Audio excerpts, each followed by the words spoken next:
So last week we have one course MAM051 already completed, and today Agribusiness Management and Policies MAM52 paper. Our counselor Hemant Kumar is going to take this session for 2 hours. If you have any doubts, you can ask last 15 minutes. The students can clarify their doubts last 15 minutes. So sir will explain you in brief agribusiness management and policies. Thank you, sir. Hemant sir. Sir. Now you can continue, sir. Thank you, sir. Okay. Yeah, very good morning, all the participants. Sir, am I audible? Yes, sir. Yes, sir. Okay. Yes, very good. Good morning, all the participants who joined in this Google Meet for Agribusiness introduction to agricultural agribusiness topic. So today we are going to cover topics on agricultural policies, right? So this particular paper is again divided into three different blocks. Okay, so three different blocks, and each block has its own importance. So the first block will gives us about a complete overview of agricultural agribusiness and its management. And this block is also explains about the entrepreneurial opportunities and entrepreneurship developments in the agriculture. And particularly this particular block is divided into 5 units. So unit 1 will explains us about an overview on agribusiness. It defines about the agribusiness, and it is also going to concentrate on the nature and scope of agribusiness also. And coming to the second unit, the second unit is completely focusing on the emerging trends in the agriculture, and it is also covering the development and growth of the agricultural sector in our country. And this particular unit is also going to explain about the scope and benefits of diversifications in agriculture. So that is about the focus on the second unit in the block 1. And coming to the third unit, we have got entrepreneurship development. So in the region of agriculture, how entrepreneurship development is going on in the agri-partnership development. So in this unit 3, we will identify the essential qualities of an entrepreneur and also the different types of entrepreneurs. And this particular unit is thoroughly discussing about the entrepreneurial opportunities in agriculture as well as the developments of the business plan in the agricultural region. So the whole third unit is going to focus completely on the entrepreneurship developments in the agricultural regions. And coming to the unit 4 in the block 1, we are going to cover the farmer producer organizations. And in this particular unit, we are going to, this particular unit is going to explain the meaning and process of forming the farmer producer organizations. In short, we call it as FPOs. And this particular unit is also going to discuss about the structure of FPOs and even the schemes which are implemented for the production for the promotion of FPOs, and also the achievements made by the FPOs are briefly elaborated in this unit 4, right? So these are in this unit 4, we are going to cover completely about farmer producer organizations, which means it is all about FPOs. And in the unit 5, we are going to cover, and this particular unit 5 is going to emphasize more on the concept and importance of business ethics. So you are going to identify what is meant by ethics in various business functional areas, and even you are going to measure out to solve some ethical problems. So you will also understand the concept of corporate social responsibility and principles of corporate governance. So this is about the brief overview of all the 5 units which you are going to cover in this block 1. So I'm going to explain you clearly, briefly on each and every unit. I'll give you only the synopsis, but as it is not possible to complete the overall syllabus in 2 hours. So in this particular 2-hour session, I'm going to give you a brief synopsis on this agribusiness, agricultural policies, right? So coming to unit 1, in the unit 1, we have agribusiness related things. So in this unit 1, mainly we are going to cover on agricultural systems and its components. Of course, before that, we will see about the definitions and nature of agribusinesses. And after that, we are going to cover the changing dimensions of agribusinesses,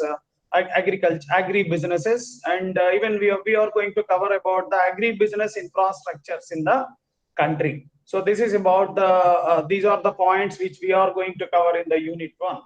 So this unit 1, as I mentioned you, it is all about agribusiness, its components, its uh, changing dimensions, right? So firstly, let me give you a brief explanation about the definition of agribusiness.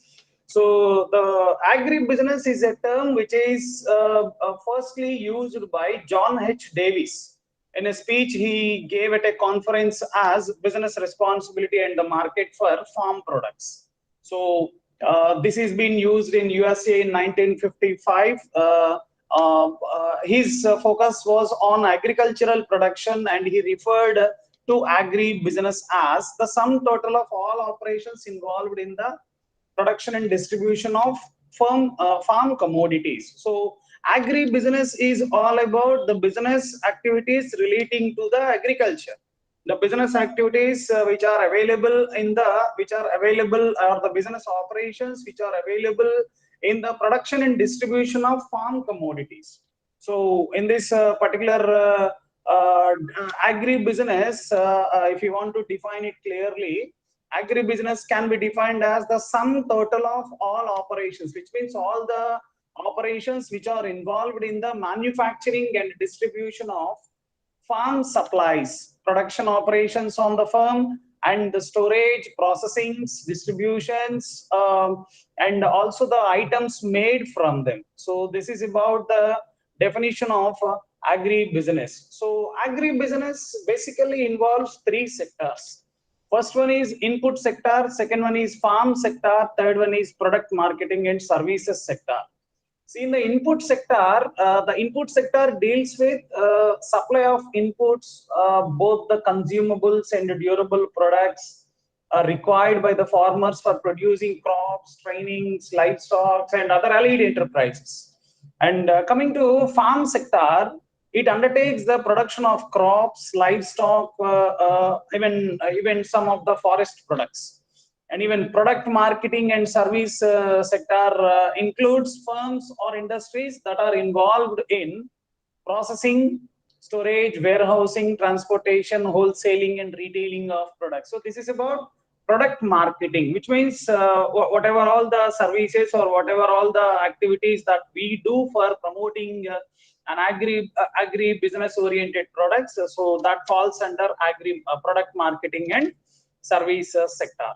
So coming to the scope of agri-business, so agribusiness scope is all about, it is going to ensure the availability of food and fiber products at the desired place. And particularly in our India, what we call varied agri-climatic conditions ranging from subtropical to tropical and temperate and farming environments in terms of soil types allow the cultivation of various types of agricultural commodities and the rearing of different types of animals for food and fiber. And this particular agribusiness is also going to create a growing demand for different types of agricultural inputs. Okay. And it is also going to create a diverse type of commercial enterprises, including manufacturing and production, financial and technical services, processing and marketing, and even the functions which are related to the agri-business sector.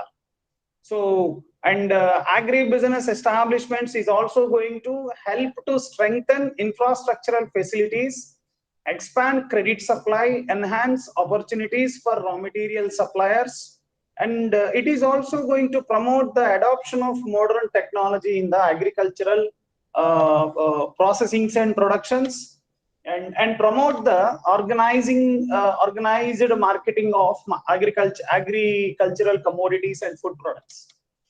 And agri-businesses is also going to generate more number of employment opportunities. See, as we have different activities like marketing, promotions, and even we are into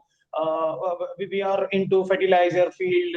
Agri-business is going to provide some plant protection chemicals, some machinery orientation, some fuel orientations, and some seeds or fertilizers orientation. So as agri-business is a concept where it is linked with variety of activities. So through all these activities, we can generate more employment opportunities. And agribusiness is also going to add some value to products, and thereby it increases the net profit of producers and sellers. So that is about the scope of agribusiness. So its scope is completely wide. Its dimensions are too large, as it is covering a vast number of activities. Okay, and coming to the nature of agribusiness, agribusiness is very large and complex, as it has evolved to handle varied products through various marketing channels, from producers to consumers. So there is a very large variations in the size of agribusiness. And moreover, most of the agribusiness units involved in the farm production activities are conservative and subsistence in nature, and family oriented also, and it is also going to conduct business that is run by the family members itself. And moreover, farm productions is seasonal in nature, and many productions and processing enterprises in the agribusiness sectors are affected because of what you call, you all know this, because of this seasonality. When seasonal changes are going on, when seasonal variations are available, then there is a chance of observing some fluctuations in the agribusiness sector also. And agribusiness sector is always market oriented. How effectively you are promoting your agribusiness products, then that much effectiveness will be there on your agribusiness activities. So, and there is a direct impact of government programs on the production and performance of agri businesses. So, and coming to the next one, let us move on to the components which are available under agri business system. So agri-business system is a system. It's an excellent example of how consumers can get benefited from a partnership from science and free enterprises. So agricultural goes about its task of feeding hungry people each a day quietly and with little fanfare. And modern agriculture is an outcome of various economic and technological development. Since in the mid 1960s, the pace of agricultural development has quickened, means faster. Along with the development in technologies and growth in agriculture, new industries have emerged. So people have always recognized the ownership of land. Land confers power and property for the owners. Land, therefore, was an actively sought out resources, and successfully farming on such land such land plays a key role in economic development in countries. So therefore, the agri-business system includes, in addition to the farm producers, all the firms involved in the manufacturing and supply of inputs and services for agricultural production, and those which handle or process farm outputs, marketing firms of inputs and outputs, government policies, programs including research and extension programs. So this is the focus. There is a wide focus on agriculture. There is a wide focus on agriculture and agri-business firms are also part of the overall agri-business system. There are a variety of components of agri-businesses. We have government policies and programs, research and extension programs of the government. Every time government is just providing an opportunity to the what do you call, to the students or to the people who are very much interested in doing some researches on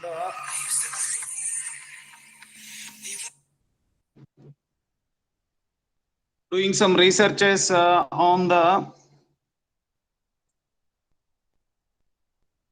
one second. Doing some researches on the researches and extension programs of those who are willing or those who are interested in doing researches on the agri-businesses or agricultural allied activities and farm inputs, supplies and input sector, agricultural production sector. So processing, manufacturing or agro processing sector, the marketing of agricultural products. So these are all the components which are available in the what you call agri-business system. So government policies are completely relating to the raising of crops and other enterprises such as livestock, poultry, fisheries. As you all know very well about all these things, etc. Right, one component of the agricultural system in the country. So, and coming to research and extension programs of the government, government agricultural research network comprises the central and state agricultural universities, like what we have discussed in the previous class in the fundamentals of agriculture also. I have mentioned clearly about that the government is taking necessary steps to initiate new universities and colleges in that respective state, in those respective states, just to provide agriculture related educations and providing trainings to the farmers and doing some researches and doing some extension programs on the agriculture. So government is taking more initiative. Government is providing a better opportunity with the help of ICAR. See, we have Indian Council of Agricultural Research institution is available. So with the help of ICAR, research and extension programs of the governments is being undertaken. And moreover, farm inputs, supplies or input sector, this particular sector produces and supplies farm inputs. Farm inputs in the sense the inputs which are relating to the farming or which are related to the agriculture. Those are like fertilizers, plant protectional chemicals, and even seeds, feed and farm machines used by the productional sector of agribusinesses. And even the agricultural production sector also, this particular this particular sector is also at the center of much of the development in agribusiness. And the particular production efficiency on farms is just growing as farmers are increasingly buying increasing farm inputs from the market. So that's the reason why agribusiness or agricultural production sector is also just increasing in the manufacturing processing sector and also sold in domestic as well as in the global markets. And moreover, agri processing and manufacturing sector. And we need to point out more on distribution and marketing sector, as it is very important as far as the agri-business point of view. Doing effective promotion, doing effective marketing system, and implementing effective distributional system is more important in the agri-business area. So there is distribution marketing sector plays a major role at each level in the agri-business supply. Claim from input, supply to production to processing and consumption. So millions of these people in this country and firms are just engaged in this sector. So the packaging industry, transport companies, warehouses, advertising companies, insurance companies, all these are playing a key role in bringing the agri-business into a successful businesses So that's the reason why distribution and marketing sector is playing a vital role in each and every level in the agricultural supply chain, right? And next one we have got what are the changing dimensions of agri businesses. See, commercialization of agriculture, how the agri businesses dimensions are changing day by day. Let us try to find out. See, here commercialization of agriculture, socio-economic change, and liberalization of trade policies in the country have necessitated the change in the functioning of the agri-business system. So the issues that are required to be addressed for efficient working of the agricultural business themselves, therefore, relate to the current and potential changes in the functioning of agricultural system. What is needed is improvement in the existing marketing system that reduces cost by saving the losses in the marketing chain, increasing the competition, thereby reducing undue profits of some intermediaries and creating some additional employment opportunities in the agricultural marketing system. So organized food retailing and value chain management is one of the big changes in the agri-business system, is seen in the retailing of food products, right? So organized food retailing and value chain management is the biggest change what we have seen in the agri-business area. This is considerable potential of creating more what you call attractive jobs for the youth or agribusiness retail activities. So emerging supermarkets and retail chains will need many more young business graduates. So that's the reason why the biggest dimension or the biggest change what we have seen in the agribusiness is organized, bringing up the organized food retailing and value chain management.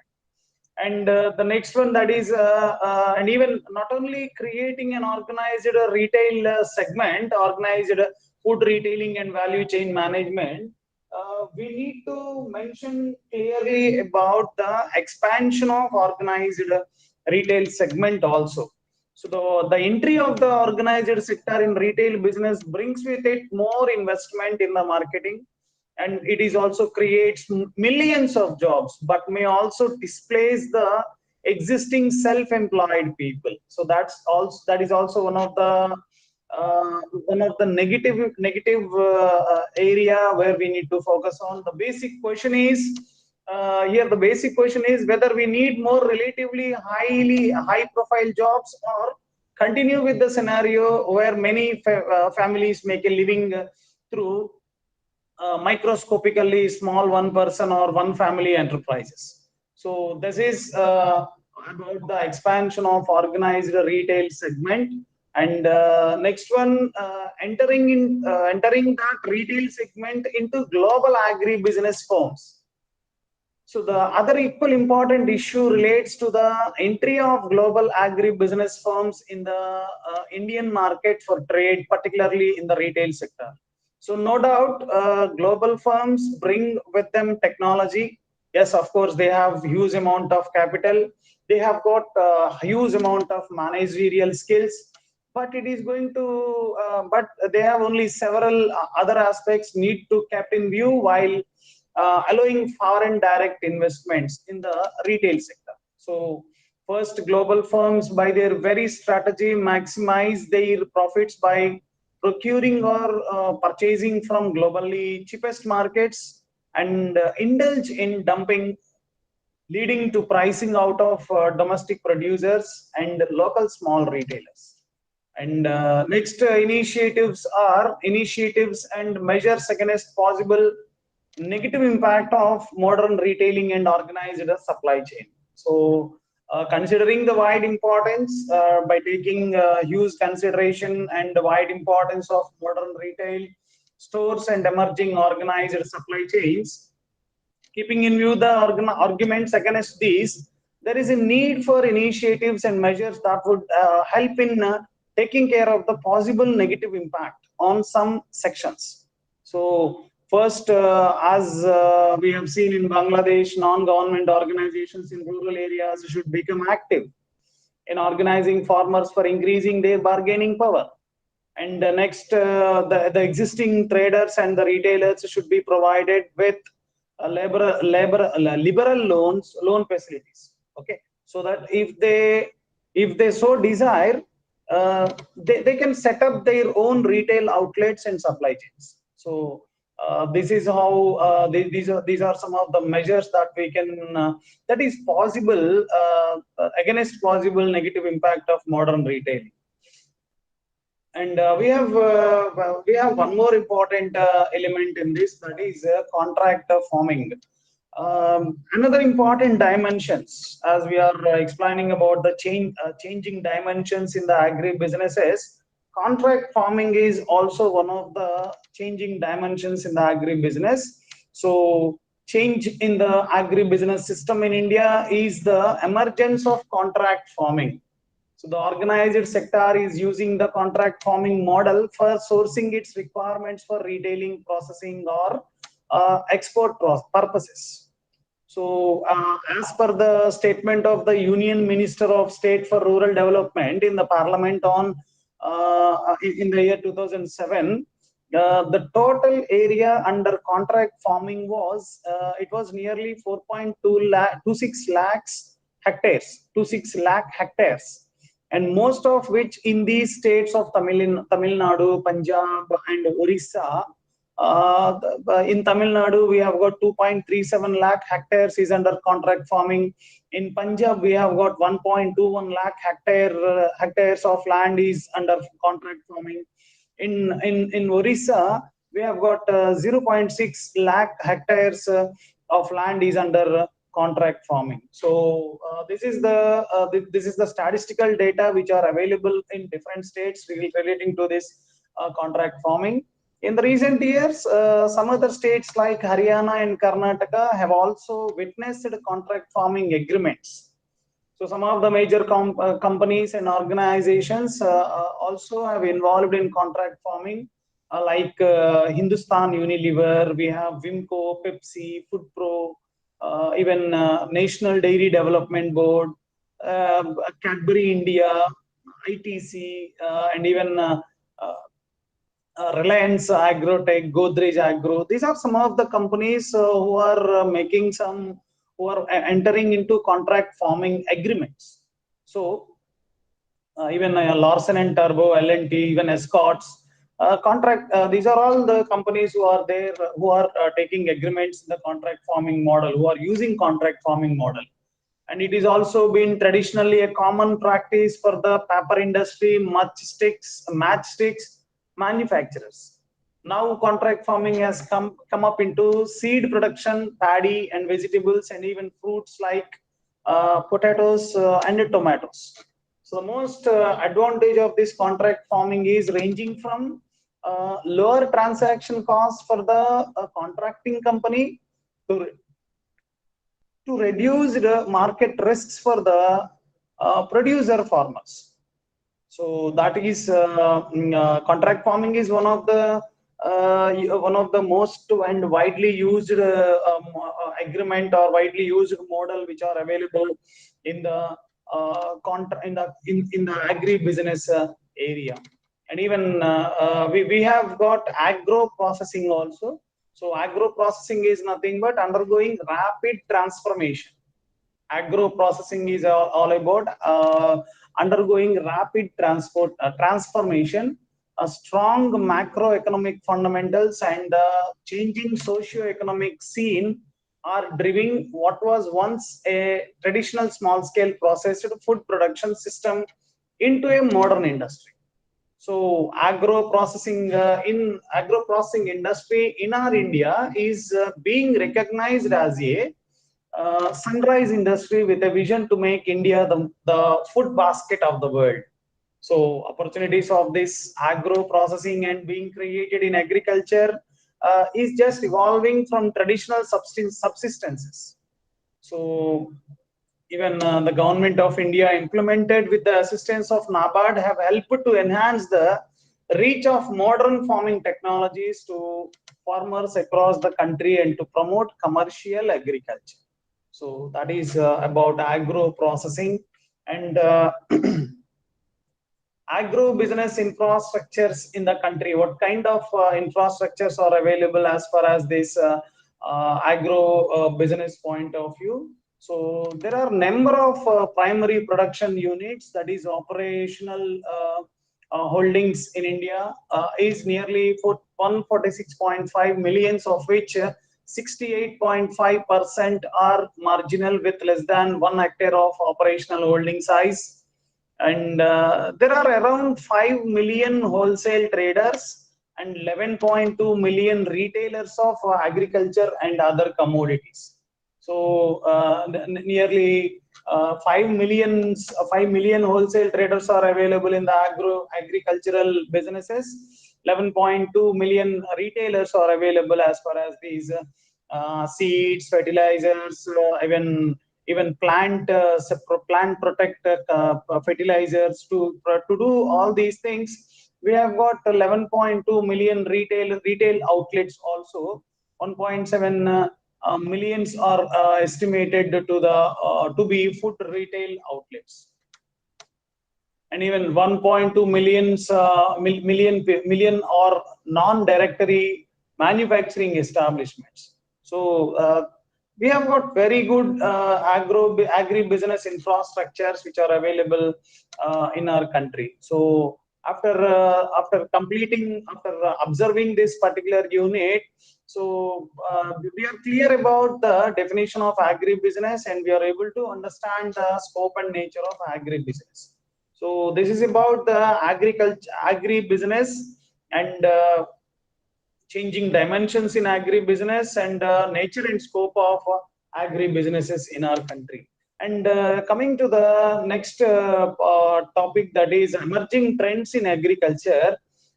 In these emerging trends, Indian agriculture contributes substantially to the gross state added and exports to the nation. It is a major source of livelihood in rural India, covering more than 50% of the population. As I mentioned you earlier, in our country, nearly 64 to 67% of population are purely dependent upon agriculture. So that's why it has become a major source of livelihood in rural India, covering at least more than 50% of the population. So a large population of landless labor is also employed in agriculture. So that's the reason why Indian agriculture is characterized by small holdings of millions of farmers. About 65% of the total cultivated areas is rainfed. So a traditional farmer grows sufficient food to meet his family requirements and sells extra produce in the markets to earn income to support his family. So this is how Indian agricultural system is going on. So we are going to cover how in this particular emerging trends in agriculture, we are going to cover most completely on growing, how agricultural sector is growing, how horticulture is growing, and how food grain productions are going.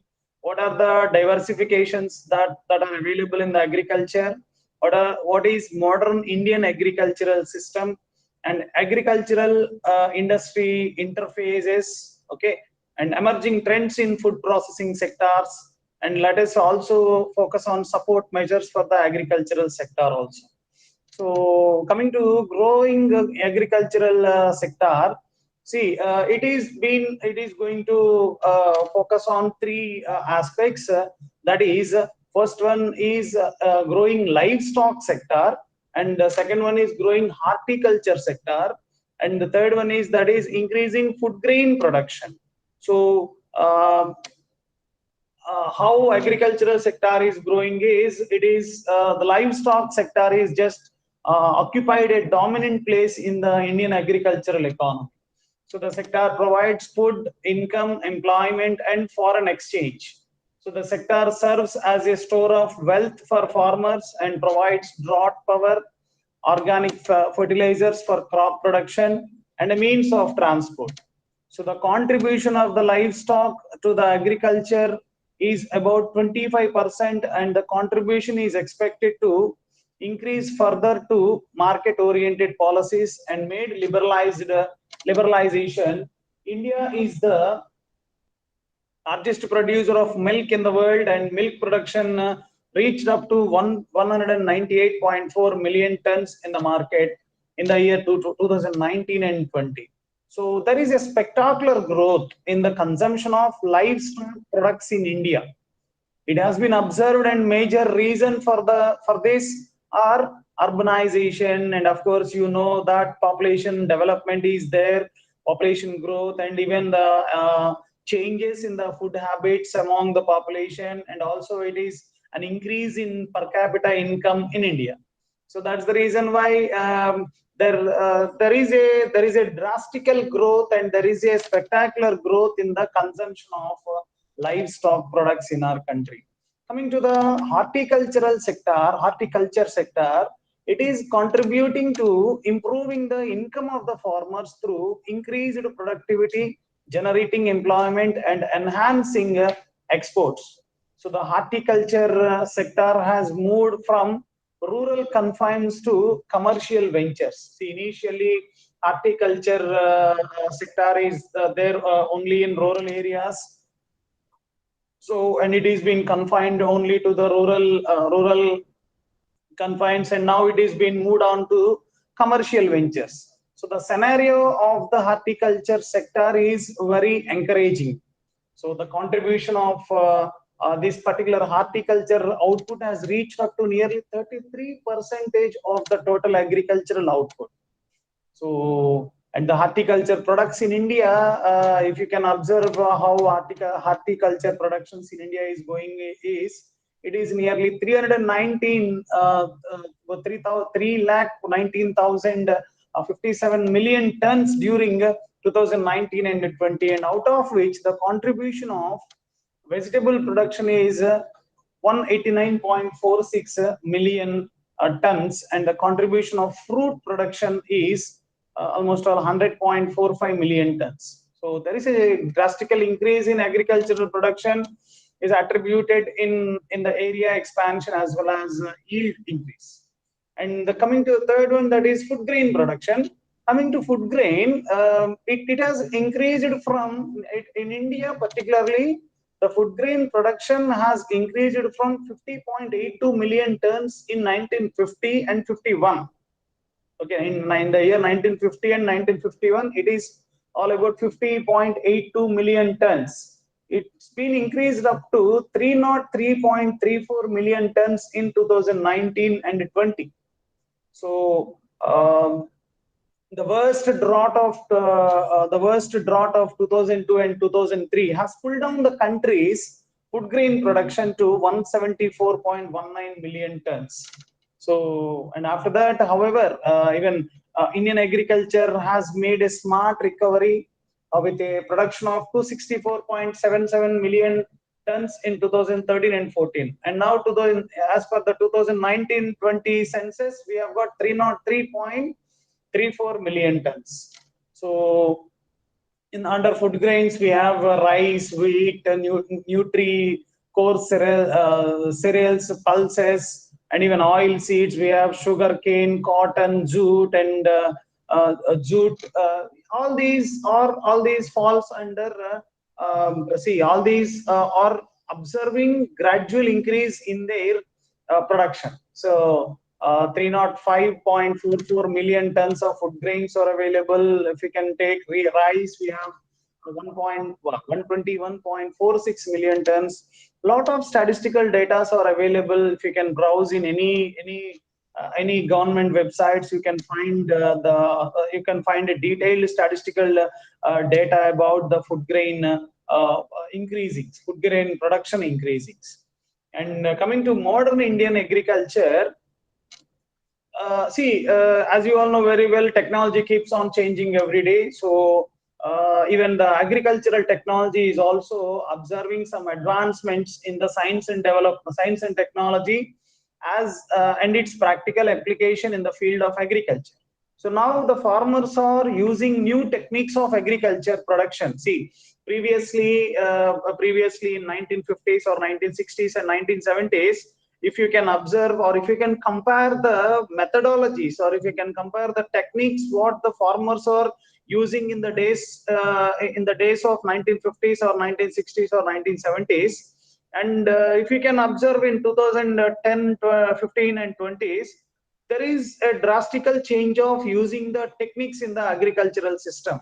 In the 1950s or 1960s and 1970s, the techniques, whatever all available in the olden days, that has been completely replaced with the new technologies. So nowadays, every agricultural farmer is are using new techniques of agricultural production by replacing the traditional practices to harness a high level of productivity.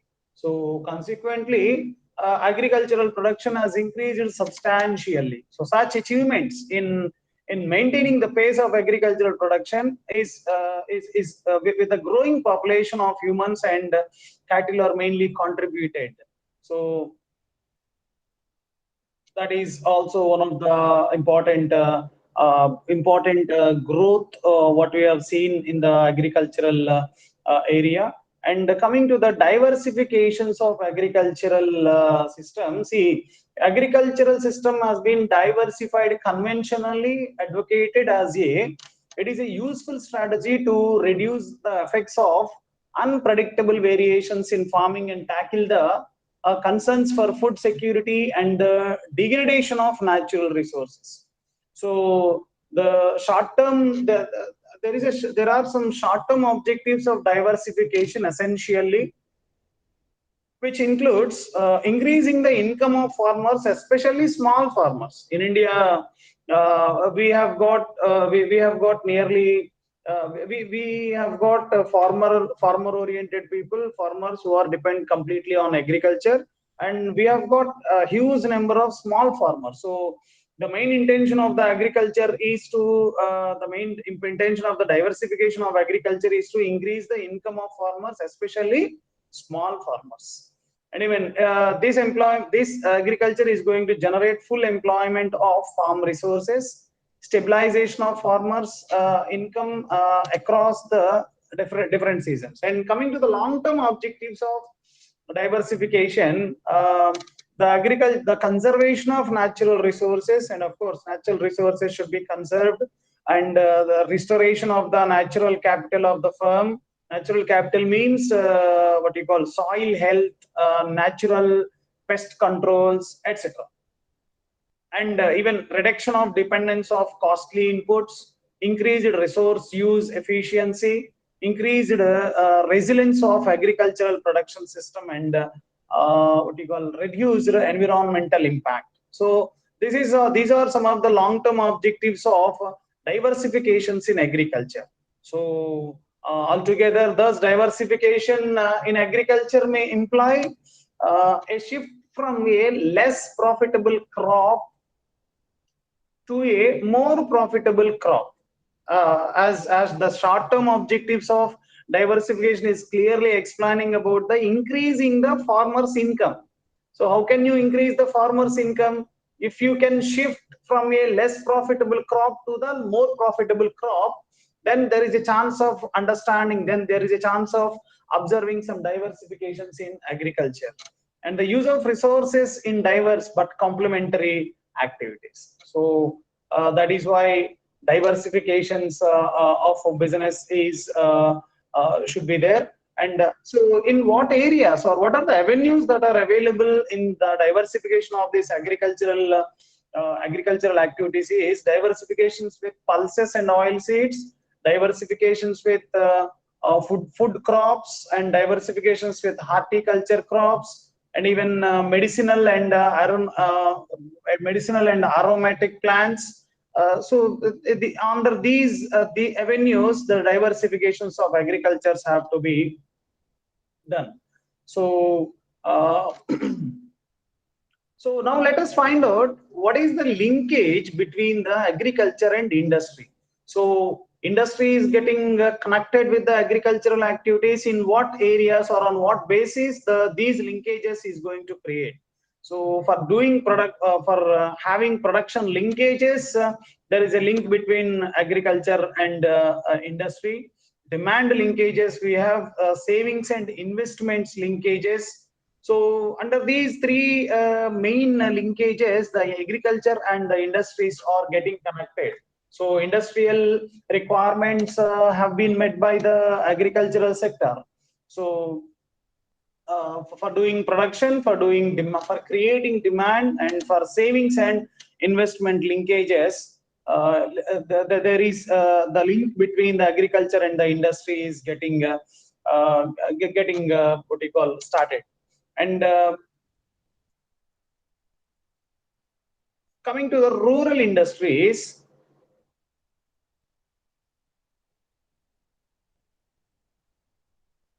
yes, rural industries. See, rural industries are the one where you can observe these in rural areas mostly.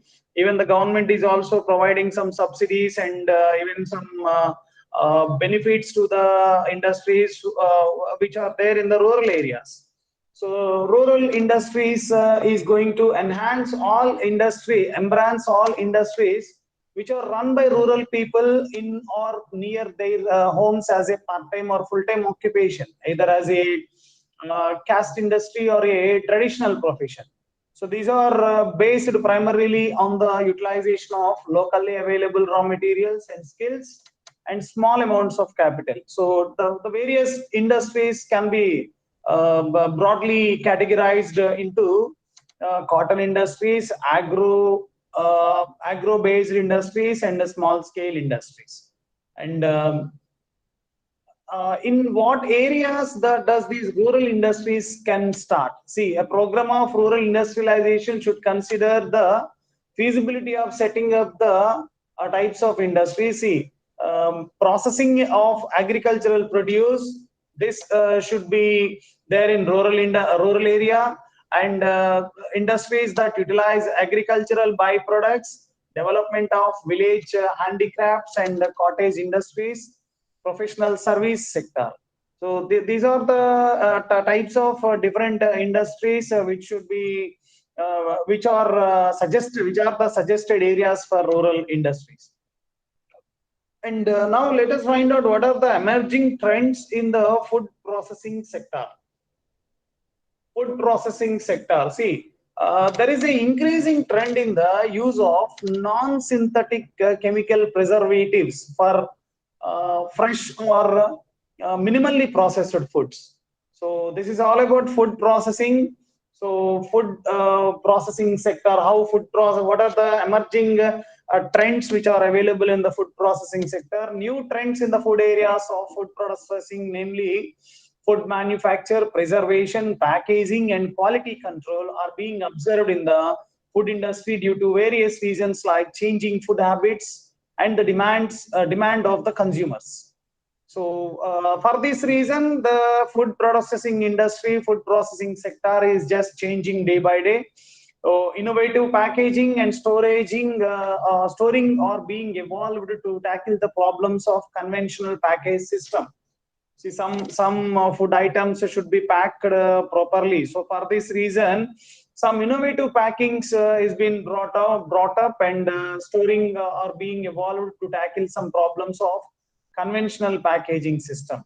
So even industries are also shifting towards the use of eco-friendly and recyclable packaging materials. See, nowadays most of the industries are just avoiding usage of plastic or usage of some harmful packing materials. Even almost all the industries are just shifting towards the use of eco-friendly and recyclable packaging materials, alternative packaging techniques for quality conservation and extended shelf life of products, smart and intelligent packaging of better history tracking, quality monitoring of food through the use of barcodes. So that is what the emerging trend in the food processing system.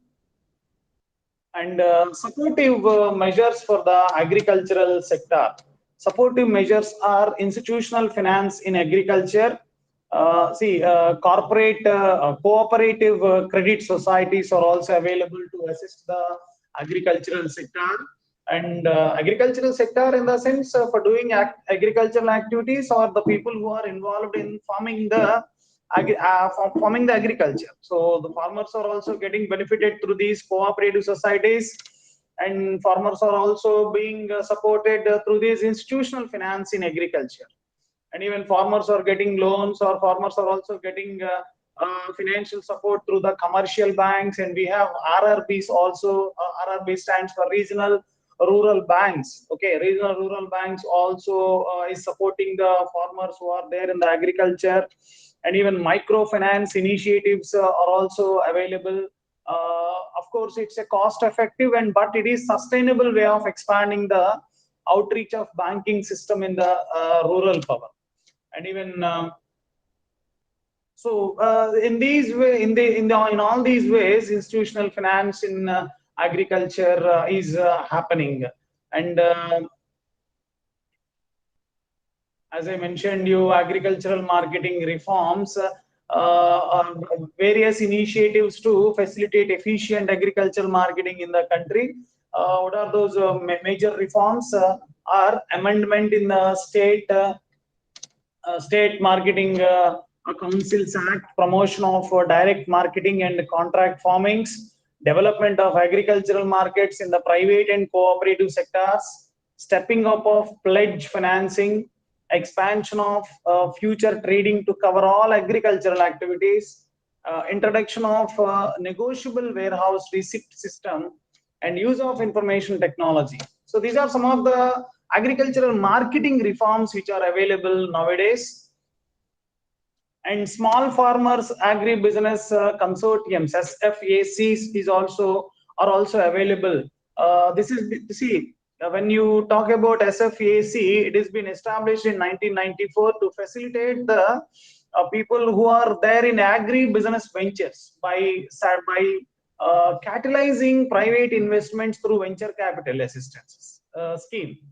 Okay, so SFACs are also available in the agri-businesses, and even FPOs are called as farmer producer organizations.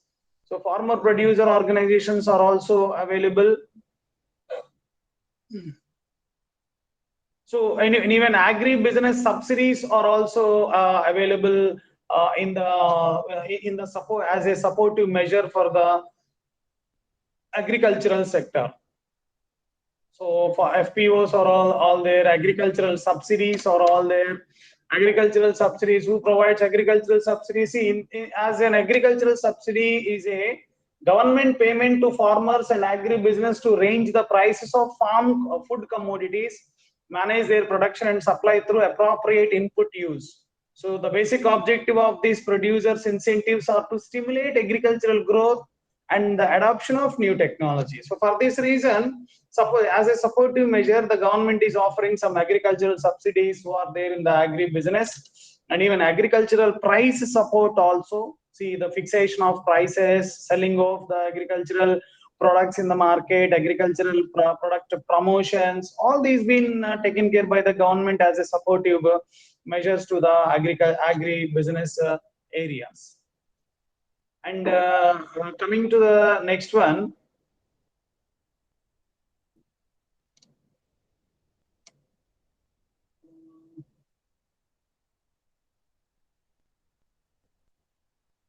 that is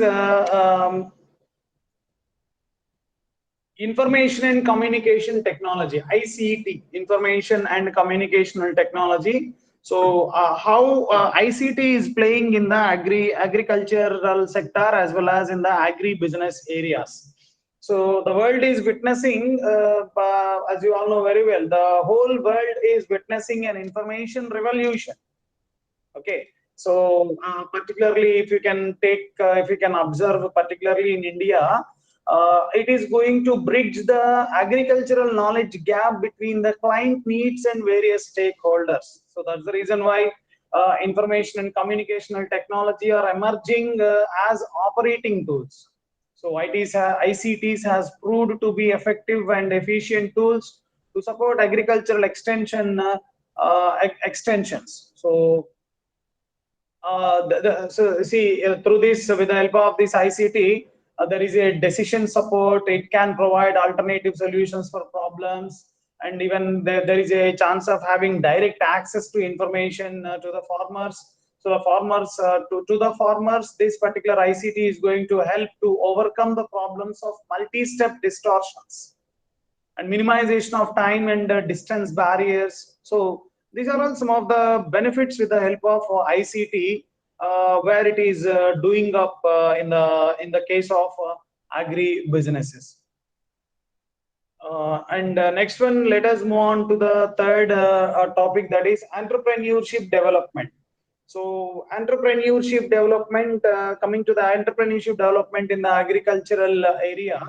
In this particular topic, we are going to cover about the entrepreneurs and entrepreneurship, classifications of entrepreneurs, what are the skills required to be an entrepreneur, and entrepreneurial opportunities in the agriculture, and entrepreneurship development, preparation of how a business plan can prepare, and what are the steps in setting up an enterprise. So this is all about how can you become an entrepreneur. See, all of you guys are doing this PGDAB course, and after this course, if you want to start your career as an entrepreneur, you can start your career in the agricultural region, as it is one of the demanded businesses, as it is one of the required businesses in our country. So if you can start your career as an entrepreneur, you are going to help out not only to you, not only to your family, you are going to provide some benefit to our Indian economy also. As you all know very well, our Indian economy is somewhat dependent upon Indian agricultural system. So if you can start your careers as an entrepreneurs in the agricultural field, this particular unit is going to help you out in a most tremendous way. So entrepreneurs, entrepreneur, who is an entrepreneur? Let us try to find out. See, more than 60% of the population in India, directly or indirectly, depends on agriculture for their livelihood. We have to agree with this statement actually. And as an important characteristics of farming in India is that the majority of farmers still use traditional farming practices. As I mentioned you earlier, we have got modern agricultural techniques are available, but till now in most of the villages, in most of the rural areas, in most of the backward states, the people who are dependent on the agriculture, they are just using, they are implementing, they are practicing some traditional farming practices. Every day technology is changing. Every day in the agricultural region also new techniques are available, but people are just people are using the traditional farming practices itself. So that's the reason why the element of entrepreneurship in agriculture can play a vital role in improving livelihood security and elevating poverty. So that is why entrepreneurs should have a clear idea about the business opportunities. See, as an entrepreneur, what are the requirements that you should keep in your mind? You should have a clear idea about your business opportunity. You should have a clarity on your potential customers and markets, and even you should have an idea about your consumers and their needs and wants, availability, what are the kind of raw materials that are available as far as your business opportunity point of view, what about the finance and human resources. So these are all the things where an entrepreneur should keep in should have a clarity in his mind. So if you want to define a word called entrepreneur, entrepreneur is a person in effective control of a commercial undertaking, or one who undertakes a business or an enterprise. Suppose if you are going to undertake any business, if you are going to initiate any business in an innovative way, you will be called as an entrepreneur. So an entrepreneur is an innovative person who maximizes his profits by following new strategies or venturing into new products or services. So entrepreneurs are always the risk takers. Entrepreneurs are always always he or she should be an innovator. So if you have an innovative quality, if you have an innovative characteristic feature, you will be an entrepreneur.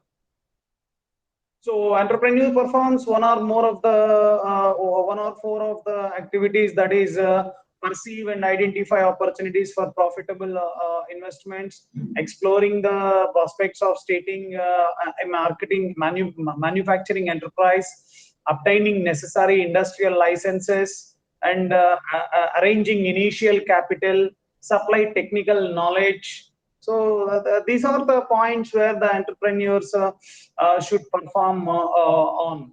And next one, we have classifications of entrepreneurs. Coming to the classification of entrepreneurs, we have technical entrepreneurs.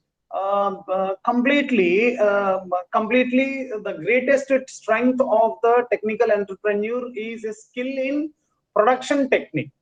Okay, so they improve goods or services by using innovative technologies and concentrate more on production than on marketing. So the people who are involved in innovative production, they are called as technical entrepreneurs.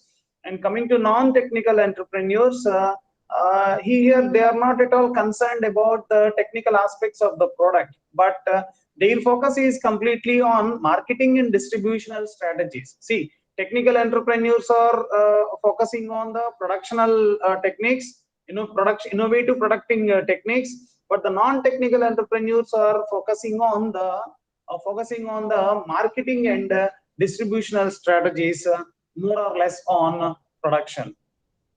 And even we have professional entrepreneurs also. Professional entrepreneurs focus is completely on establishing a business rather than managing or operating it. Okay, so one who initiates, one who establishes a business venture, they will be called as a professional entrepreneurs. So when you talk about entrepreneurs basing upon the motivational levels, we have got pure entrepreneur. Pure entrepreneurs is nothing but, see, these entrepreneurs are motivated by psychological and economic rewards, right? So they undertake an entrepreneurial activity for their personal satisfaction. See, if I undertake any business activity for my personal satisfaction, I'll be called as a pure entrepreneur. And we have got induced entrepreneur also. Induced entrepreneurs are attracted to undertake entrepreneurial activity by incentives provided by the government. If government is offering any incentives, if government is providing any rewards, or if government is providing any subsidies, basing on those, if any entrepreneur is undertaking entrepreneurial activity, those entrepreneurs will be treated as induced entrepreneurs. And we have got motivated entrepreneurs. These entrepreneurs are motivated by personal factor, especially by a desire to realize self-fulfillment, right? And we have spontaneous entrepreneurs who undertake entrepreneurial activity because of the natural talent they possess for doing businesses. So we have got entrepreneurs basing on the type of businesses which they undertake, that is business entrepreneurs, trading entrepreneurs. Trading entrepreneurs focus is completely mainly on trade related activities. They are not at all concerned about the production or manufacturing work, right? And we have got industrial entrepreneurs also. Industrial entrepreneurs are those entrepreneurs who identify potential needs of the customers, and they are going to tailor a product or service to meet the needs of the customers. And the third one, that is corporate entrepreneurs. Corporate entrepreneurs are those entrepreneurs who possess the skills of organizing and managing corporate undertaking. So those people can be treated as corporate entrepreneurs. And agricultural entrepreneurs, that is these entrepreneurs undertake agricultural activities of crop production, of raising livestock. So they are involved mostly on marketing of crops and agricultural inputs. So these are the types of entrepreneurs which are available in our country. So coming to the, what are the skills that an entrepreneur should possess on? See, entrepreneurs should have positivism, and they should be they should have creativity and innovation, and they should have a strong desire to achieve anything. They should be they should have a consistency in taking their decisions and follow up actions, and even they also like to take some risk factor. So they also like to have some risk taking. So as it is an important quality for a successful entrepreneurs. And opportunistic seeking, information seeking, using feedback, managerial skills. These are some of the entrepreneurial skills which are needed in an entrepreneur. And what are the entrepreneurial opportunities in agriculture? Like I mentioned you earlier in the diversification of agriculture. For doing diversification, you need to be an entrepreneur. You need to be an entrepreneur. So for doing diversification, for doing organic farming, see nowadays most of the entrepreneurs are purely focusing on organic farming rather going for chemical farming. They are making themselves, they are creating themselves as an organic farming entrepreneurs, and that organic farming business is becoming more popular in our country. Second.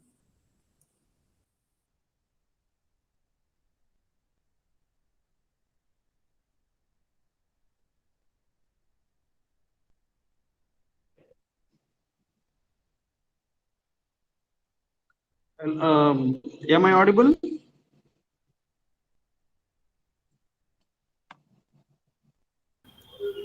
Am I audible? Yes, sir. Yeah. So organic farming and even venture technologies are also is becoming more popular in our country. So traditionally, there is a great importance has been given in the production of the main economic products. So, and coming to food preservation, processing, and packaging, this is also one of the greatest opportunity to be an agricultural entrepreneur. And even agro inputs, in the production of agro inputs, you may also become a successful entrepreneur in the agricultural region. And even in the floriculture, it is also a lucrative sector in India actually. So the tropical and subtropical climatic conditions prevalent in India permits the cultivation of variety of floriculture products. So India's current share in the world trade in floriculture is somewhat becoming low. So suppose after your PGDAB course, if you start your career as an entrepreneur in the production of in the floricultural area, that will brings a huge market to the top, considering the rising demand for fresh flowers. So these are some of the entrepreneurial opportunities which are available in the agriculture. And what kind of mindset which is required in the entrepreneurship development? That is, right mindset is required. See, there is an immense opportunities for the entrepreneurship development and for entrepreneurial activities in agriculture in rural India to improve the livestock of farmers. So the entrepreneurial skills in any individual, see, do not come by birth. Those skills can be learned through occasional educations and training interventions and doing some courses like post-graduation and diploma in agri-businesses. Okay, so various organizations provide specialized training for this purpose, but the major responsibility for success lies with the learner, of how effectively you are listening, how effectively you are practicing, how effectively you are receiving the training sessions or receiving the counseling sessions. That may helps you more to improve yours. So that kind of right mindset is required if you want to become an entrepreneur. And what are the strategies to bring desirable change in the mindset? How can we change the mindset of an individual to enter into an entrepreneur, especially in the agri-business? See, to know what you are, the first question what you have to mention yourself is that the question could be answered in a variety of ways. See, one of the ways commonly followed in the attempt to reflect oneself, keeping in view the image of an achievement oriented person. So in such a situation, it is not possible to visualize an ideal self against the real self. So that is, what is the reality or the real image? So the gap between the ideal self and the real self sets the process of change in motion. So if you want to know what you are, you have to follow some variety of steps. That is, review one's failures and successes, fears and aspirations. Okay. And moreover, you have to look on the relationships between one's own desires and what society expects. Okay. And examine one's characteristics, modes of behavior resulting from understanding attitude, opinions and beliefs, and looking at the self through the eyes of others. And you can also understand what you are. That is, you can study the fantasies or dreams and the actual behavior of others, and even identifying the internal potentialities. So in that way you can understand what you are. And to know your destination, you need to understand what is your destination.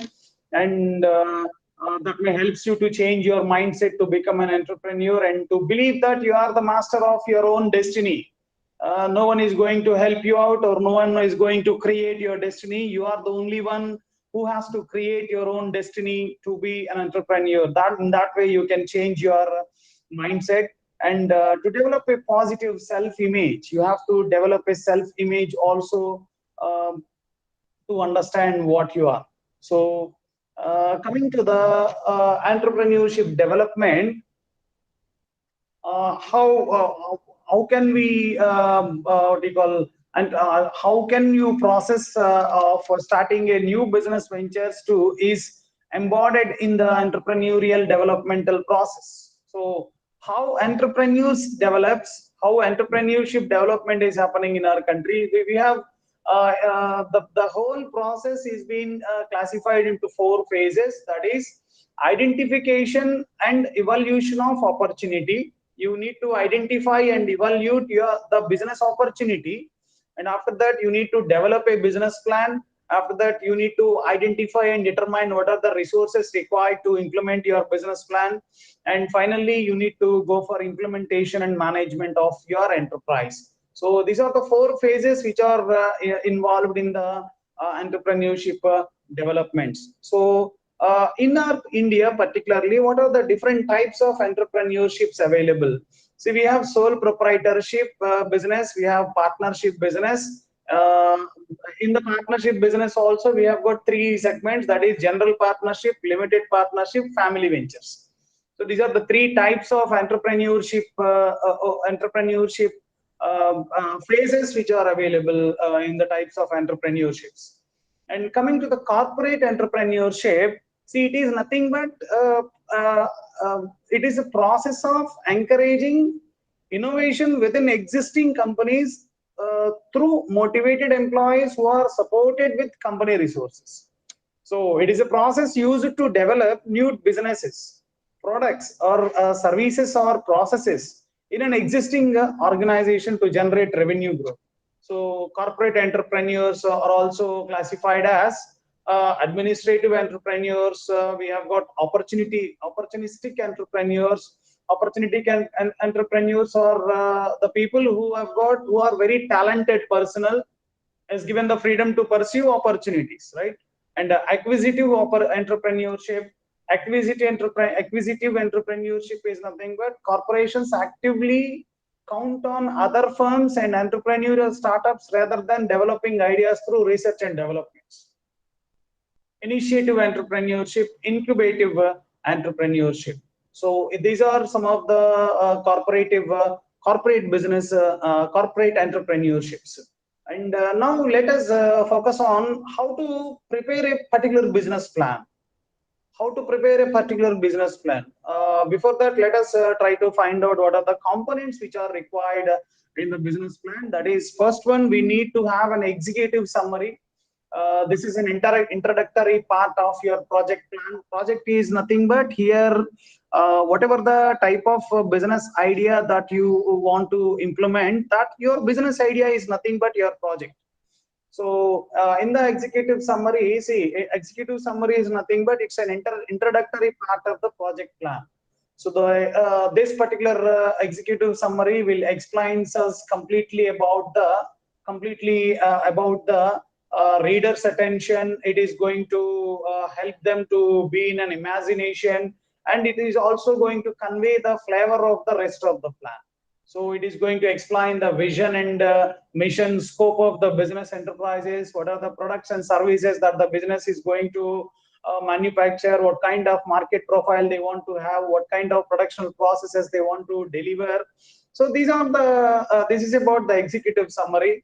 And the components of business plan, the business plan should include vision for what kind of products and services that you are going to you are going to give to the section, and what kind of market and competitive analysis that you have done, what kind of competitors you have, what kind of market that you want to create, what kind of market you are going to expect, right? You have to mention on all these things in your business plan as a component. And even marketing strategy, what kind of marketing strategy that you want to follow, and what kind of productions and operations that you are going to implement in your operating plan as an operating plan, and how much financial resources are needed for your business plan, and what kind of organization and managerial hierarchies that will be there in your business plan. So these are the basic components. These are the 8 components which you need to mention as your components in your business plan. So how to apprise your business plan, how to review up or how to cross check your business plan, how far it is scalable, how far it is going to be implementable, or what are the types of appraisals that we need to undertake when we are going to start any business, new business, to cross check or to review out how far our business plan is scalable, how far our business plan is going to create an assured market. We need to understand about the economic viability. We need to have a clear study, clinical observation, clinical study on ecological viability, technical viability, marketing viability, managerial viability, and financial viability. If you can cross check all these studies clearly, if you can have a proper idea about all these viabilities, you may go for implementing your business plan. Now let me tell you what are the steps that are involved in the selection of a business enterprise. See, firstly you need to select right project, and to your project what kind of technology and machinery that is useful, and you need to arrange the required amount of finances, and you need to develop a unit. Specific unit has to be developed, and filing of entrepreneurs memorandum. You need to get approvals from the concerned authorities, and you need to get clearances from the pollutions and environments, and even some regulatory or tax oriented clearances should be get on if you want to start a new business, set up a new business venture. And even you need to get quality certifications also. Quality certifications are also needed. To avail the quality certification like ISO 9000, a significant cost has to be borne. So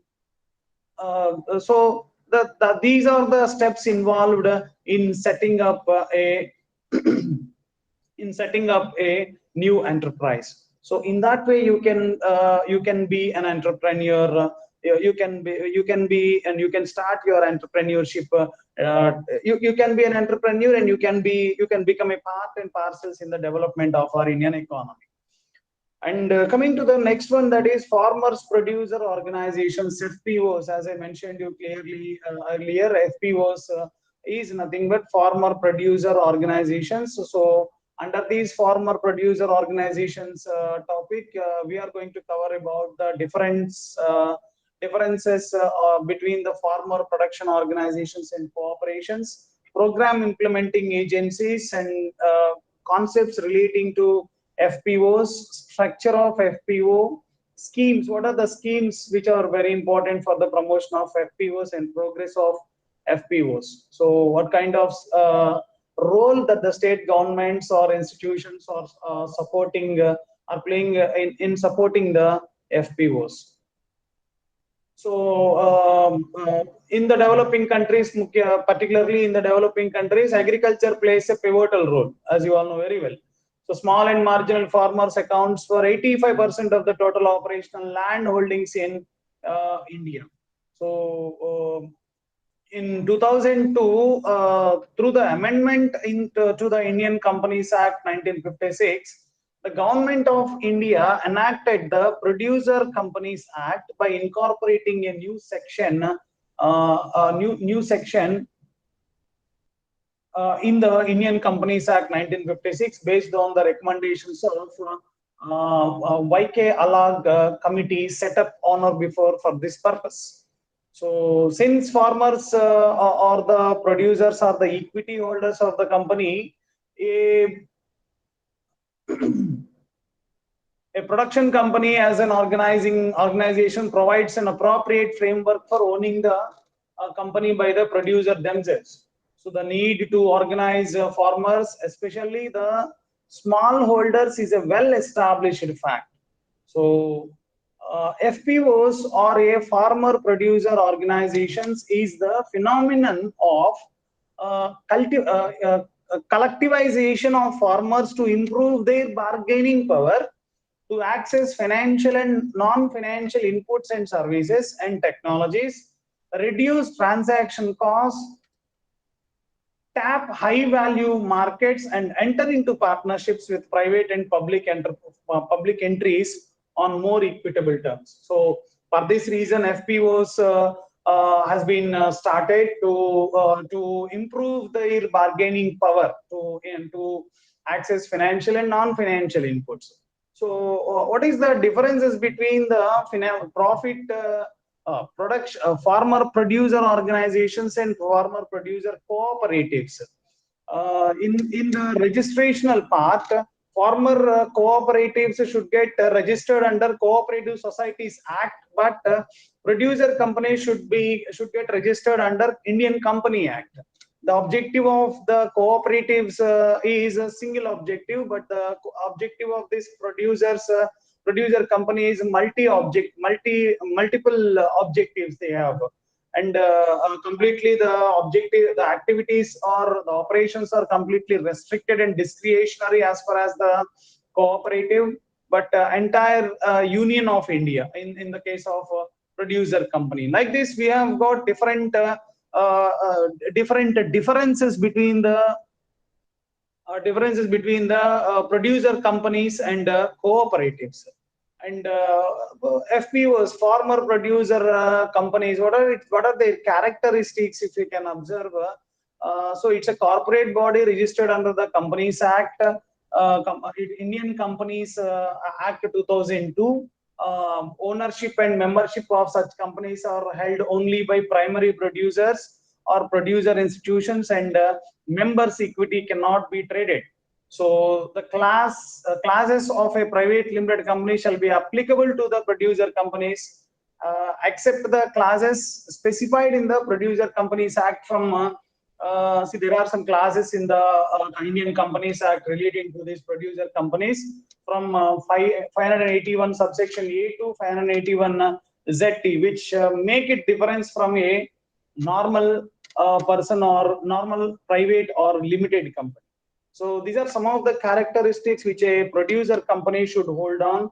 And after that, program implementing agencies. Who are the program implementing agencies of these FPOs? If we can have a look on, see, we have small farmers agricultural consortiums. As I mentioned you in the previous class also, we have got SFACs. SFAC stands for Small Farmers Agribusiness Consortiums. These are recognized as the nodal agency for the promotion of FPOs in the country. So different state departments and central agencies are involved in mobilizing the primary producers into producer organizations under various schemes like Paramparagat Krishi Vikas Yojana or else Rastriya Krishi Vikas Yojana. By using all these schemes, these institute SFACs are just controlling and regulating the farmer producer organizations, FPOs. and moreover various concepts relating to the FPOs and process of formation of FPOs is first one is producer organizations, next one is producer organizations, farmer producer organizations, for producer institutions. Okay, and members of these producer company, whether incorporated or not, may be admitted as a member of a producer company. So that is about member of a producer company. And next one, role of central government institutions in FPOs. Let us try to find out. See, Department of Agriculture and Cooperation, DAC. We call it as DAC, Department of Agriculture and Cooperation. So, Ministry of Agriculture, Government of India will act as the nodal agency for the development and growth of farmer producer organizations. So, even SFACs also will be designated agency of DAC to act as a single window for technical support, training needs, research and knowledge management, and to create linkages to investments, technology, and markets. And even NAFED will take steps to include FPOs in the list of eligible institutions which act on its behalf to undertake price support purchase operations. Even DACs also district what do you call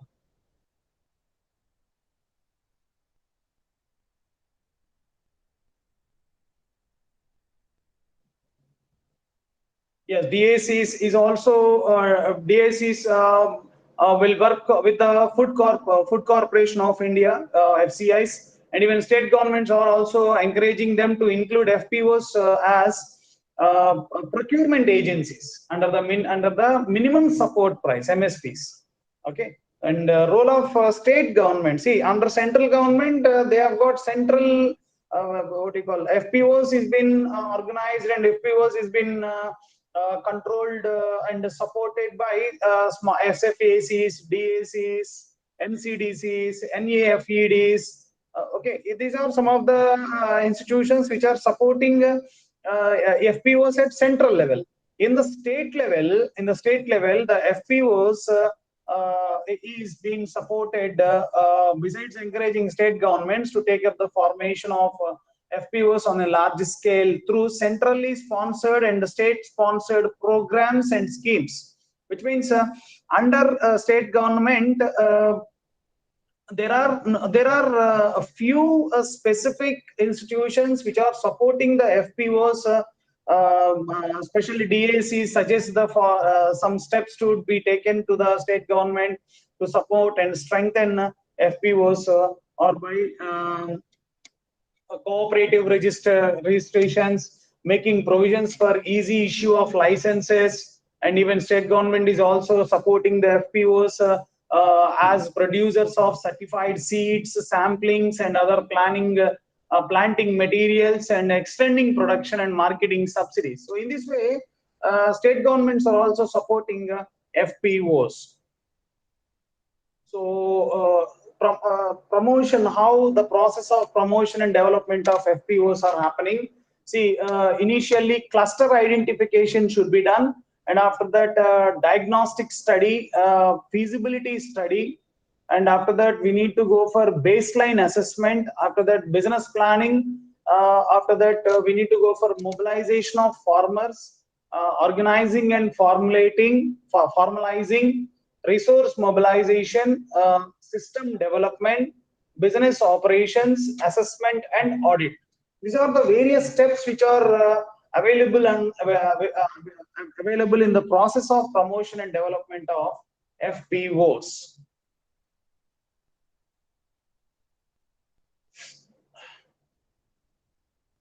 Next, we have a structure of course, this is not required.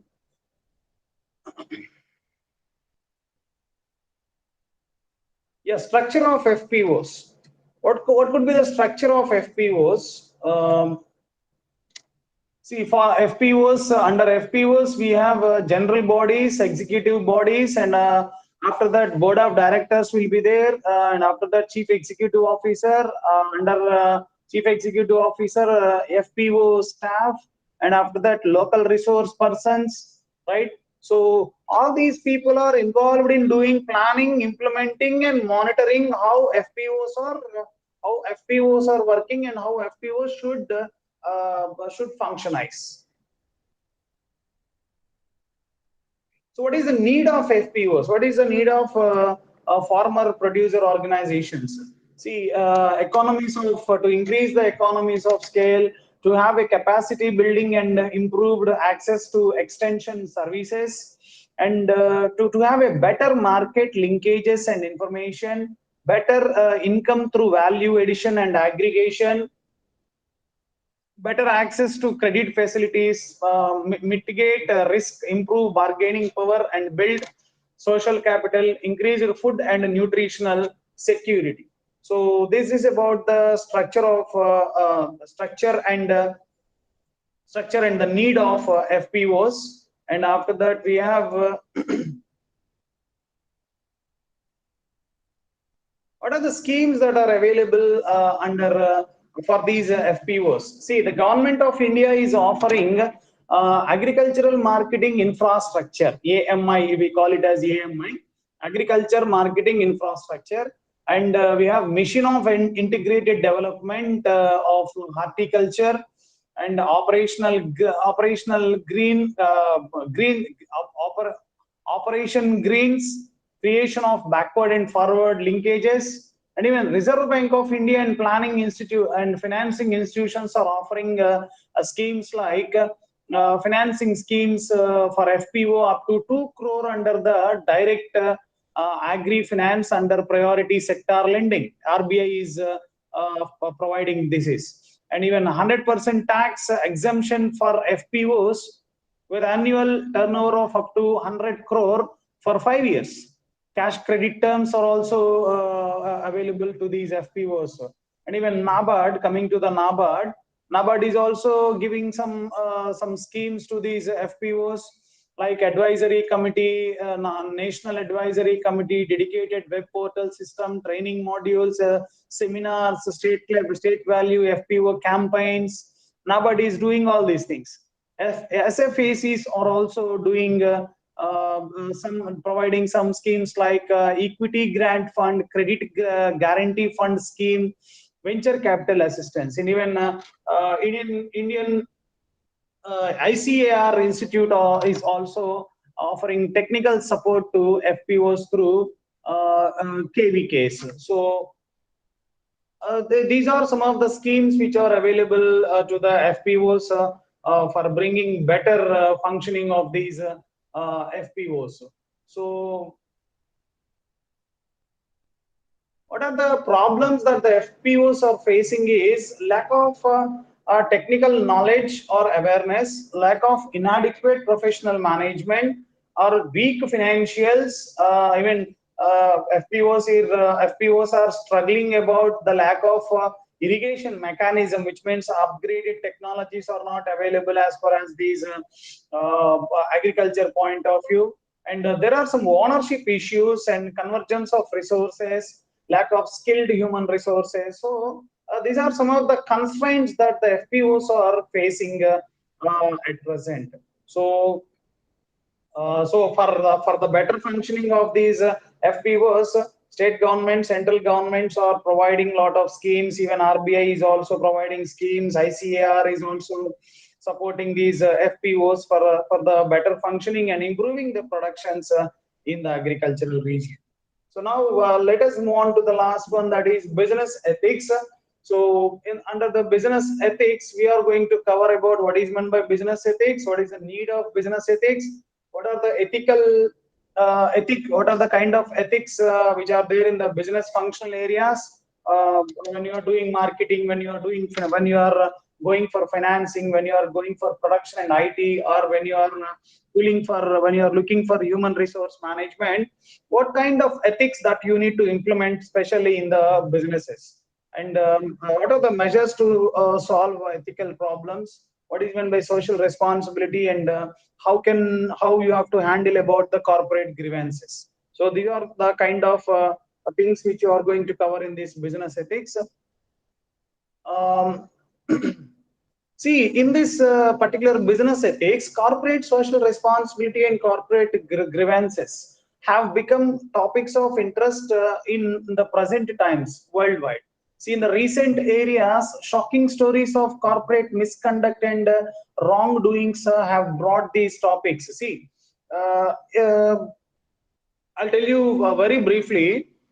In between 1980 to 1990, across the globe, there were a lot of shocking stories of corporate misconducts, as they have misleaded their investors, and some what do you call, there are a lot of companies who have shut down their operations in between 1980 to 1990, and even in the in 2007 and 2009 and 2007 and 9 also, we have got a shocking stories as far as our Indian companies point of view also, right? So these shocking stories are helping the businesses to just shut down their operations, as they are involved in the misconduct of business. So this misconduct and wrongdoings have brought these corporate social responsibility and corporate grievances have become the most important and the interesting topics in the recent times. So these topics have attracted the attention of authors, researchers, officials, practitioners, and other stakeholders. So if you want to define a word called business ethics, what is business ethics? So business ethics is nothing but, see, the term business ethics came into common use in the United States in the early 1970s, as most of the corporate wrongdoings have been observed in the United States in between 1970s and 1990s. So that's the reason why business ethics word has been came into picture as a common use in the United States, right? And the Society for Business Ethics was also started in 1980. Firms started highlighting their ethics stature in the late 1980s and early 1990s, possibly trying to distance themselves from the business scandals of the day. As I mentioned earlier, 1980 to 1990, there are a lot of business scandals. See, if you can browse it on your internet, you can also find some business scandals which was happened in between 1980 to 1990. And business ethics is nothing but, see, it is going to focus on the morals, rules, and principles followed, that should be followed by a business enterprises. See, every businesses should have a certain rules, should have certain morals, they should have certain principles to be implemented as far as their business point of view. So if any business don't have any business morals, or if they don't have any rules or principles to be followed, to be implemented in their business operations, those business operations may not go on a fair basis. So these issues are mainly related to the behavior and obligation of business professionals. So coming to the nature of business ethics, business ethics are called as the corporate ethics, which should be implemented in every business. That it is going to reflect the norms of each historical period, and the range and quantity of business ethical issues reflects the interaction of profit maximizing behavior and non-economic concerns. And it is also believed that unethical behavior in business more often than not is a systematical matter. So that's the reason why business ethics is very important. And coming to the scope of business ethics, so business ethics come into play at all levels of businesses and in all functional areas.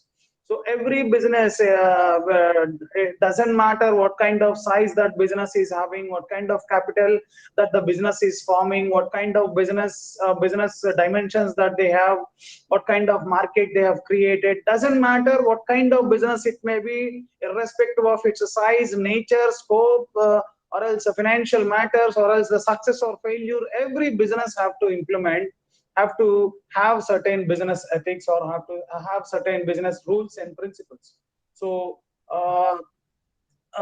what is the need of having a business ethics in every business is, it helps them to have an ethical behavior, and it is also going to empower all the parties involved in the business transactions. And it is also been seen that managers who treat other people fairly earn employees trust and days, and this makes them more willing to support the organization. So the employees who are working under an ethical organization, those people, those employees will work more than for the organization. So if the managers treat their employees on a fair basis, then employees may work for more and more, and they'll give their 100% best for the success of the organization. That kind of ethics is important.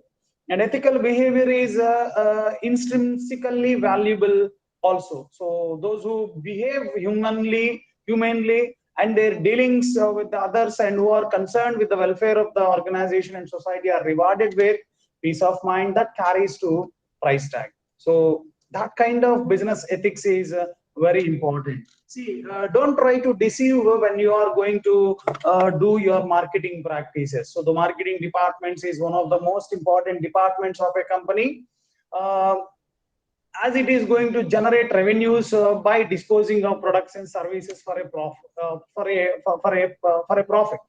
So there are many issues relating to the way companies sell and market their products. So many companies sell products like cigarettes, which are harmful but not illegal.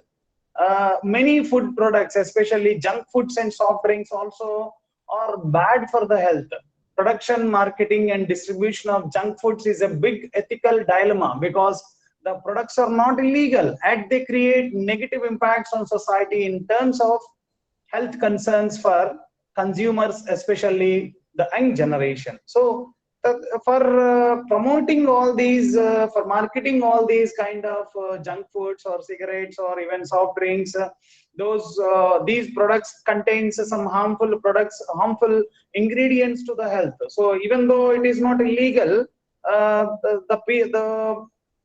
if you can observe in the advertisements, promotion of cigarettes or promotion of alcoholic content is completely banned by the Indian government, as it is not a healthy aspect as far as any business. So that is one of the ethical issue where you can observe.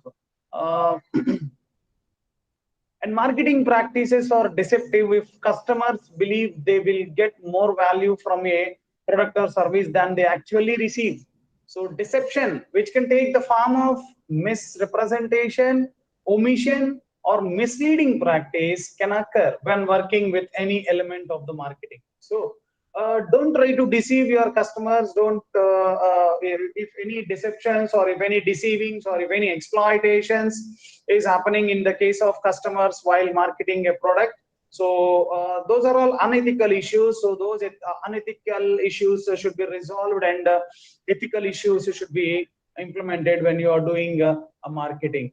And moreover, when you are raising finance also, you need to follow an ethical practices. So more transparency and disclosures should be there, because it is very important in the case of business point of view.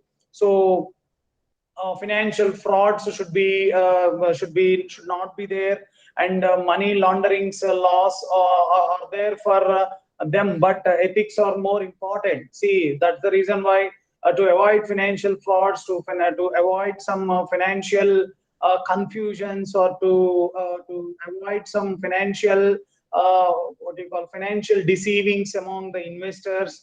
So you need to follow ethics. So fraudulent financial dealings influences peddling and corruption in governments. So brokers not maintaining proper records of customer trading, cheating customers of their trading profits, unauthorized transactions, insider tradings, misuse of customer funds for personal gain. All these are completely unethical. So any business should maintain complete transparency, and they should disclose all the relevant information as per the requirement of the stakeholders. So the businesses should reveal the information to the stakeholders. Of course, they have to maintain some confidentiality when they are dealing with a sensitive information, sensitive confidential information. So ethical issues related to securities, including in the insider trading. It is also one of the booming topics among the business world. So insider trading has got its own importance as an unethical practice. So in the case of insider trading, no unethical practices should be implemented: overbillings, under invoicing, tax payments, or else financial briberies, kickbacks. All these are some of the even these are some of the ethical practices where you need to be followed. So overbilling, under invoicing, tax payments, internal audits and external audits are the other areas in which ethical financial practices needs to be followed. So business ethics are very important. So business ethics is going to create integrity. It is going to create trust, fairness, honesty, self-control among all the stakeholders. So business, as I mentioned clearly, business ethics is very important for any particular issue.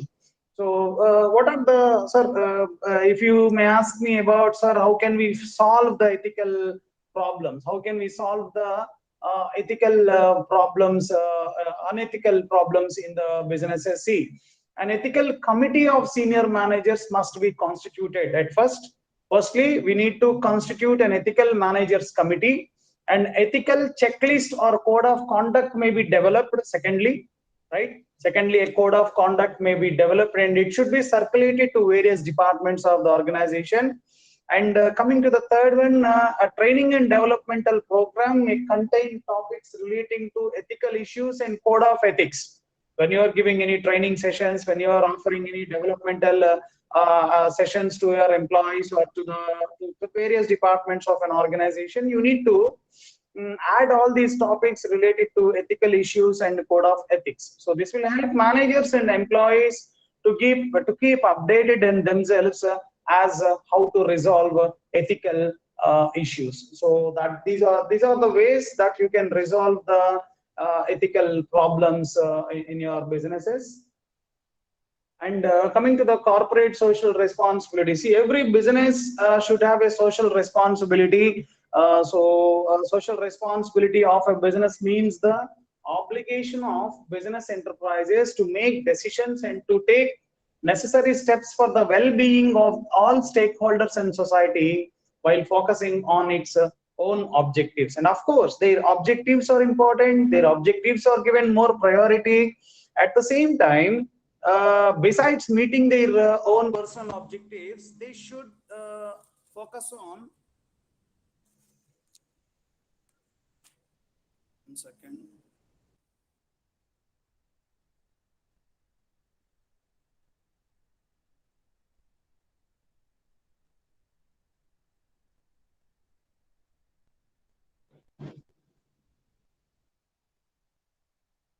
So social responsibility of every business is every business is important. So it's an obligation of business enterprise to make decisions, to take steps for the well-being of all the stakeholders. So every business should satisfy all the stakeholders, as all the stakeholders are giving their resources for the functioning of business. So in return, every business has to keep priority. Every business has to have first priority in connection with the society. So businesses has to do everything.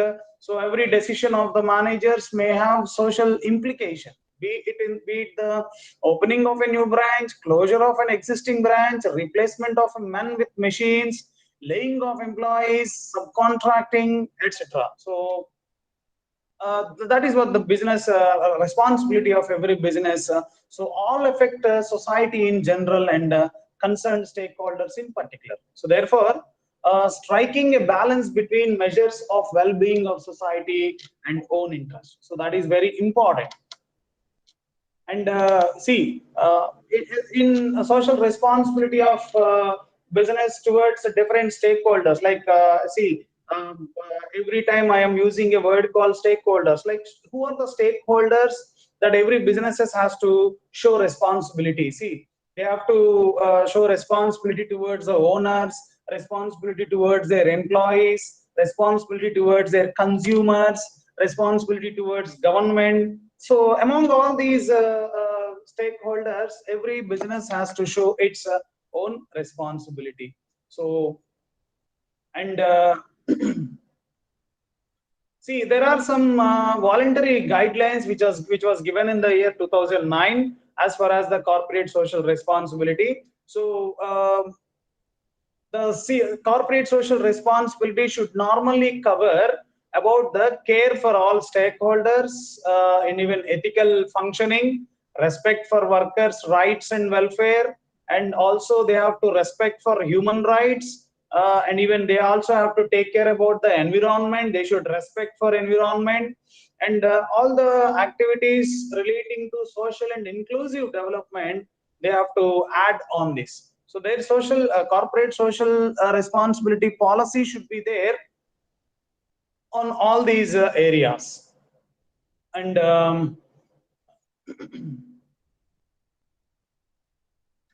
let me tell you what are the what is meant by corporate governance. Corporate governance is nothing but it's a system by which companies are directed and controlled. Say for example, Tata is functioning, even Reliance is functioning, even Infosys is doing its own activities. See how they are working and what kind of activities that they are they are working on, and what kind of operations they are tackling every day. So the way they direct their businesses, the way they control their business is nothing but their corporate governance. So in simple, corporate governance is nothing but the kind of system by which the companies are directed and controlled.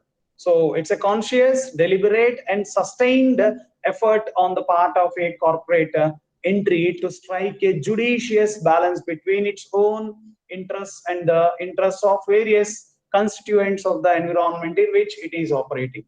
So that's the reason why corporate governance extends beyond corporate law, right? So accountability of the board of directors and their responsibilities to various stakeholders, transparency and disclosures, system of checks and balances, and even adherences to rules and conformity. So corporate governance is corporate governance is also needed. So the kind of system what they implement in the businesses is nothing but the corporate governance.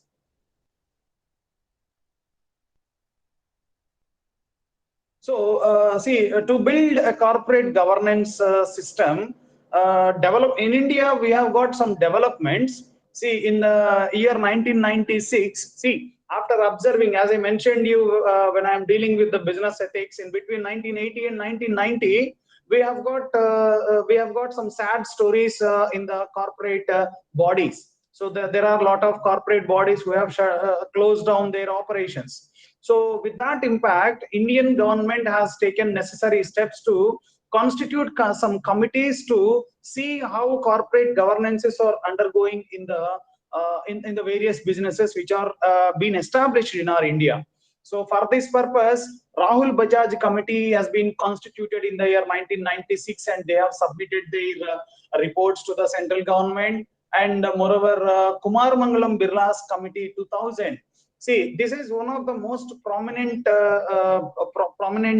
report what we have to understood, right? So it's an independent audit committee to enhance the credibility of financial disclosure and to promote transparency. So according to this Kumar Mangalam Birla, what they have identified and what they have suggested to the central government is they have identified that no company is very transparent, and they are not disclosing any financial information to their stakeholders. What they are suggesting here is they are suggesting the central government to implement a recommendation in their framework about the disclosure and promoting transparency.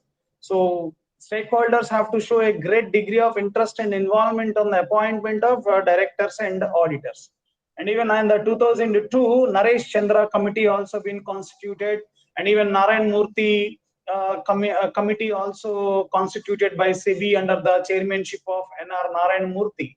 So and even in the 2009, see, after the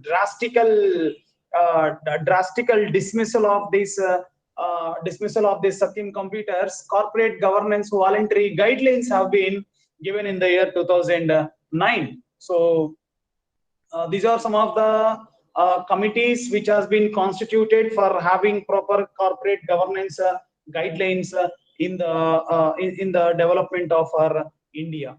So principles of corporate governance, we have got sustainable development of all the stakeholders.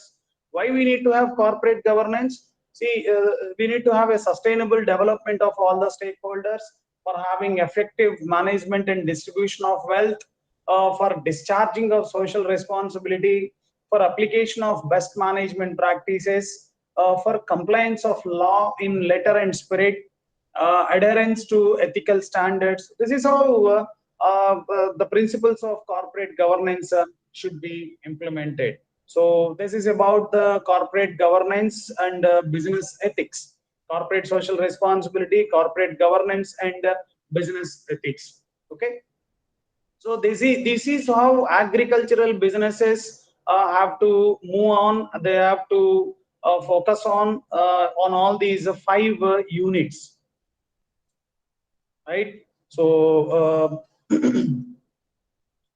this is about the block 1 of this agri business. So we have gone through about the agri business overview. We have seen about the emerging trends in the agriculture, and we have seen about the entrepreneurship development, farmers producer organizations, FPOs also we have seen, and finally we have seen that how business ethics is playing an important role, and how business ethics are important in the businesses, and what kind of corporate social responsibility should be there in the case of society as well as its stakeholders, what kind of policy they have to frame out, and we have seen about corporate governance also. So what kind of corporate governance is required?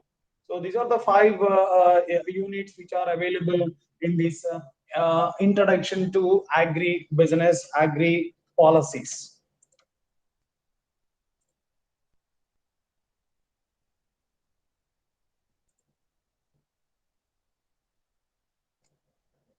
So in the agri business policies, we have got marketing and pricing policies, as well as trading policies.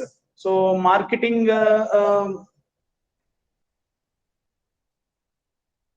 we have got agri business policies like how to support the domestic companies, how to face the competition from international companies, and we have got dimensions of agricultural policy like liberalization, era of liberalization, and retention prices schemes for fertilizer companies, contract farming and private markets, and constraints in agricultural sector in India. Okay, and Indian food processing industry current scenario. These are the topics. These are very important as far as the agricultural policy, agri-business policies point of view. And moreover, we have got agricultural policies like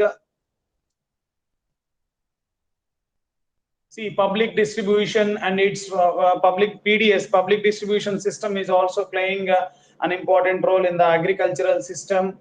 The growth of public distribution system should be observed, and providing economic access to the public distribution system.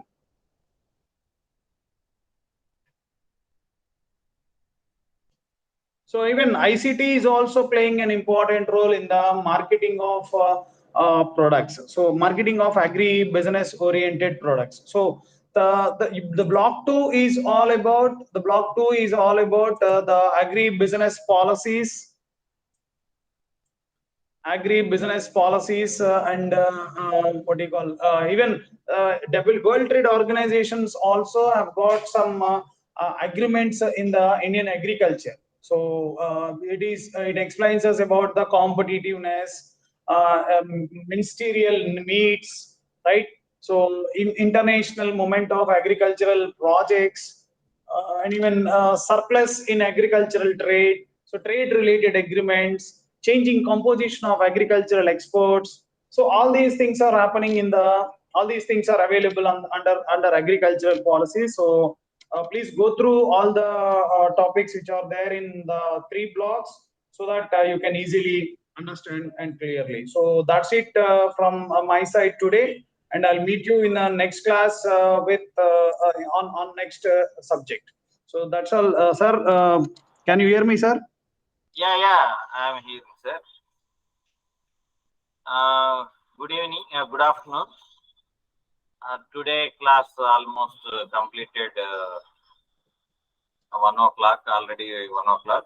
Now in chat box, some students are mentioning that, sir, will get study material by post. Yes, definitely will get the study material by post. Delhi headquarter people are dispatching the material. You can get the material. In meanwhile, you can view the status of the study material also. IGNOU website in main page, down study material status option is there. Just you can click on that, and you can enter your enrollment number and program code. Automatically your study material dispatch status will be appear. And another point in chat box, somebody asking, what is the last date for submission of assignments? So assignments, last date for submission of assignments, September 30th is the last date officially. If sometimes university may extend.